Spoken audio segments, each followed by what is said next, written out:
आपके घर भी खुशियों का डेरा, जब जागो तभी सवेरा। आशा करती हूँ आप सभी खुश हैं, स्वस्थ हैं, मस्त हैं। Welcome to my YouTube channel create your own world, Meena Sagar. आपको करना क्या है, आपका गोल क्या है, किस दिशा पे जाना है, आखिर आपको क्या काम करना है, क्या आप भी किसी जर्नी पर आए हुए हैं, ये सारी बातें ना आपके दिमाग में ना उलझन पे उलझन क्रिएट किए जा रही थी। एक तो आप पहले से ही अपनी लाइफ में चलती चली आ रही प्रॉब्लम्स के साथ फाइट कर रहे थे, उसके ऊपर से आपके दिमाग में चल रहे ये अनगिनत सवाल भी आपको उलझाने की तरफ ही लेकर जा रहे थे। आपको कहीं से भी तो कोई आशा की किरण दिखाई ही नहीं दे रही थी, जिसे पकड़कर आप भी अपनी जिंदगी में एक सुनहरे उजाले की तरफ बढ़ सके। आपने YouTube पर भी बहुत सारी वीडियोस देख ली, फिर भी आपको कहीं कोई क्लैरिटी नहीं मिल रही थी। फिर आपने क्या किया, अपने सवालों की लिस्ट बनाई और आपने इन सारे सवालों को उठाकर ना ईश्वर के सामने रख दिया और ईश्वर से पूछना शुरू किया, आप कौन हैं, who the real you are. आप यहाँ क्यों आए हैं? क्या आप यहाँ पैसा कमाने की दौड़ में शामिल होने आए हैं? तो फिर जब आप मेहनती हैं, मेहनत करके पैसा कमाना चाहते हैं, तो फिर पैसा कमाने की अपॉर्चुनिटीज तक आप क्यों नहीं पहुंच पा रहे हैं? बाकी लोग क्यों कम मेहनत में सक्सेस अचीव कर रहे हैं? क्यों आप मेहनती होने के बावजूद भी सक्सेस को अचीव करने से दूर हैं? क्यों आप दूसरों के इमोशंस को बहुत जल्दी समझ लेते हैं? क्यों आपके इमोशंस को दूसरों द्वारा इग्नोर कर दिया जाता है, समझा नहीं जाता? क्यों आपको हर किसी की तकलीफ समझ में आ जाती है? क्यों आपकी तकलीफ किसी को समझ में नहीं आती? आप तो किसी के अगेंस्ट षड्यंत्र नहीं रच रहे होते और ना ही किसी के अगेंस्ट रचे जा रहे षड्यंत्र का पार्ट ही होते हैं। तो आपके लिए कोई षड्यंत्र क्यों रच देता है? क्यों कर आपके अगेंस्ट कोई कॉन्स्पिरेसी क्रिएट की जाती है? आपने ईश्वर से पूछना शुरू किया, ये कार्मिक्स कौन होते हैं, कार्मिक अकाउंट क्या है, कार्मिक साइकिल कैसे क्रिएट हो जाती है, कार्मिक अकाउंट किन लोगों के बीच क्रिएट होता है, कैसे क्रिएट होता है, कार्मिक साइकिल्स में किन किन लोगों की इन्वॉल्वमेंट होता है, क्या हमारी लाइफ में जो भी सुख दुख है सब कार्मिक अकाउंट है, सब कार्मिक साइकिल से भरी हुई है। अगर हम पिछला ही सुख दुख भोगने आए हैं तो फिर हम नया क्या कर रहे हैं? हमें नया क्या करना चाहिए? अब पुराने ऋणों को उतारने चलूं या अपने प्रेजेंट लाइफ में मिले परिवार के पालन पोषण के लिए भागदौड़ करूं, पैसा कमाने की तरफ चलूं, क्या करूं? आपने इन सारे सवालों का चिट्ठा ईश्वर के सामने रख तो दिया, लेकिन आप डाउटफुल भी रहे। क्या ईश्वर तक आपकी बात पहुंच रही है? क्या ईश्वर आपको ऑब्जर्व कर रहे हैं? आपने इस गाने की लाइन सुनी तो होगी, लेकिन शायद समझी नहीं होगी। जरा ध्यान से सुनिए। जो कुछ है तेरे दिल में वो सब उसको खबर है, बंदे तेरे हर हाल पे मालिक की नजर है, मालिक की नजर है। गाइस, विश्वास के तहत सारे मैजिक होते हैं। आपने अपने सवालों का टोकरा ईश्वर के सामने रख तो दिया, लेकिन अगर आप उस बात पर विश्वास नहीं दिखा पाते कि अब ईश्वर आपके सारे प्रॉब्लम्स को आसान कर देगा, अब आपको रास्ते दिखा देगा, अब आपको आपकी सारी परेशानियों से बाहर निकाल देगा, तो आपके लिए कोई मैजिक क्रिएट नहीं हो सकता, क्योंकि आपका इस बात पर विश्वास ही नहीं है। God is doing something for you. लेकिन अगर आप इस बात पर विश्वास ले आते हैं कि अब आपने आपके सवालों का टोकरा ईश्वर के सामने रख दिया, अब आपने खुद को ईश्वर को सरेंडर कर दिया, तो अब डिवाइन मैजिक आपके लिए चलेगा। अब डिवाइनली गाइडेड सिचुएशंस आपकी लाइफ में उतारी जाएंगी। अब आपके लिए भी कोई डिवाइन प्लान तैयार किया जा रहा है, क्योंकि मेरी वीडियोस में दिए गए मैसेज भी आपके लिए तभी कामगार साबित होंगे जब आप मुझ पर मेरे द्वारा बताई गई बातों पर विश्वास दिखा पा रही हूँ। तभी ना मैं आपको बोलती हूँ कि आपके प्रॉब्लम से रिलेटेड कोई भी क्वेश्चन है, कोई भी क्वेरी है, you can ask me on comment box.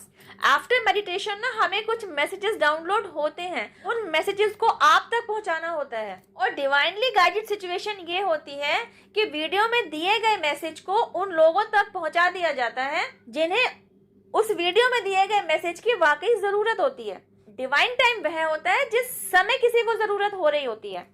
आज जहां आप खड़े हैं ना, 4 साल पहले मैं भी वहीं खड़ी थी। जब मेरा अवेकनिंग प्रोसेस शुरू हुआ था, मैं भी इन्हीं परेशानियों से गो थ्रू हो रही थी। मेरी लाइफ में भी सोल शॉक था, मैंने भी उससे ओवरकम किया, उससे बाहर मुझे भी ईश्वर द्वारा सपोर्ट मिला, ईश्वर का पुश मिला। एंजेलिक नंबर्स के दिखाई देते रहने का सिलसिला मेरे साथ भी शुरू हुआ। अकॉर्डिंग टू डिफरेंट सिचुएशन, कभी 1111 तो कभी 515 तो कभी 777, जैसी सिचुएशन उसके अकॉर्डिंग डिवाइन गाइडेंस मेरे ऊपर भी ईश्वर द्वारा काम कराया गया। इन सब बातों को ना आप एकदम से नहीं समझ पाएंगे। जब आप अवेकनिंग प्रोसेस से गो थ्रू हो रहे होंगे ना, तब धीरे धीरे आपके साथ ना ऐसे कुछ मिरेकल्स होते चले जाएंगे। आपको ऐसे कुछ अनुभव होंगे कि आपको पता चलेगा you are in angelic protection. आपको एंजेलिक मैसेजेस दिए जा रहे हैं, आपको एंजेलिक साइंस भेजे जा रहे हैं, आपके द्वारा पूछे गए सवालों के जवाब डिवाइन द्वारा किसी ना किसी तरीके से आप तक पहुंचाए जा रहे हैं। It's not a fake journey. अगर आप खुद को स्पिरिचुअल जर्नी से रिलेट कर पा रहे होते हैं ना, तो आप समझिए यू आर ब्लेस्ड कि आप अवेकनिंग प्रोसेस जर्नी पर हैं। जिस तरह मैं फील करती हूँ, I am blessed to having this journey. ऐसी डिवाइनली ब्लेस्ड जर्नी है जो आपको तराश कर ना हीरा बना देती है। अभी तक तो आप अपने ही अनगिनत सवालों के घेरे में उलझे हुए हैं। जब आप इस जर्नी के प्रोसेस से गो थ्रू होते हैं ना, जब आपके ऊपर ईश्वर द्वारा काम कराया जा रहा होता है, तो आपको इस लायक बना दिया जाता है कि आप खुद एक योद्धा बनकर उभरें। आपको जो योद्धा कहा जा रहा है ना, वह यूं करके नहीं कहा जा रहा कि आप हाथ में तलवार लेकर फिजिकल लेवल पर किसी से फाइट करने जा रहे हैं। नहीं, आपको तपाकर, आपको तराश कर, हीरा बनाकर आपको एक ऐसा योद्धा बना दिया जाता है। अब तक जिन सवालों के घेरे में आप उलझे हुए थे ना, उन सवालों से बाहर निकलने की जो जर्नी है उसको भी आपको तय करना होगा। उस जर्नी को आप तय कर सकें, और इस जर्नी को जब आप तय कर लेते हैं तो आपके सारे सवालों के जवाब आप तक पहुंचने लगते हैं। इस जर्नी के प्रोसेस को आप इस तरीके से भी समझ सकते हैं कि सामने एक आम से लदा हुआ पेड़ खड़ा है, बीच में एक दरिया है। आपने इस दरिया को तैर कर पार करना है, और जब आप तैर कर इस दरिया को पार कर लेंगे तो आम के पेड़ के पास पहुंच जाएंगे और इजीली आपको आपके आम मिल जाएंगे। फलों के रूप में ना एक्चुअली आपके सवालों के जवाब मौजूद होंगे। और ये दरिया वह जर्नी है, और जो तैरना है ना, स्विमिंग करना, जो कि आपको ऑब्वियसली नहीं आता है, यही वह प्रोसीजर है। इस प्रोसीजर को ही तो आपको सिखाना है कि हाउ टू स्विम। यही तो सीखना है आपने। उस पेड़ तक कैसे पहुंचेंगे? एक बार जब आप दरिया में तैरना सीख जाएंगे, तभी ना आप उस दरिया को पार करके पेड़ तक पहुंच पाएंगे। तो आजकल की लाइफ में आपके लिए दरिया को अगर रिलेट किया जाए तो किससे रिलेट करेंगे? मैं बताती हूँ, दुनियादारी से। यह दुनियादारी ही तो है जिसके साथ आपको डील करना नहीं आ रहा। इस दुनियादारी में उलझकर ही सवालों के घेरे में आप घिर गए हैं। आपके दिमाग में ये सवाल क्यों आते हैं?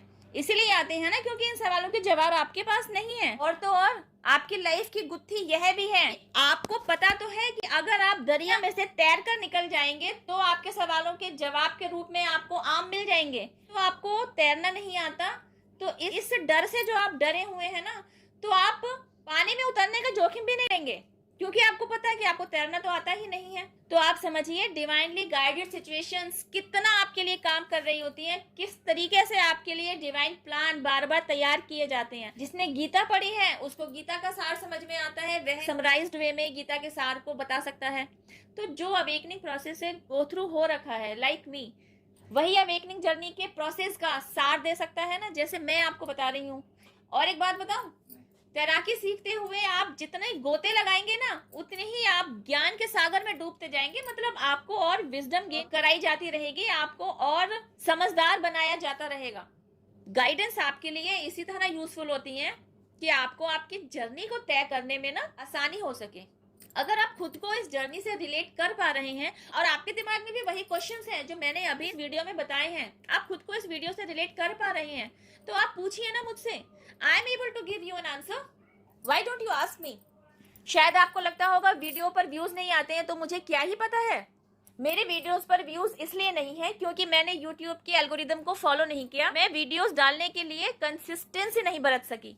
उसका भी रीजन बिल्कुल जेन्युइन ही है कि जिस पीरियड में मैंने अपना यूट्यूब चैनल शुरू किया, वही मेरा स्पिरिचुअल अवेकनिंग का पीरियड भी था।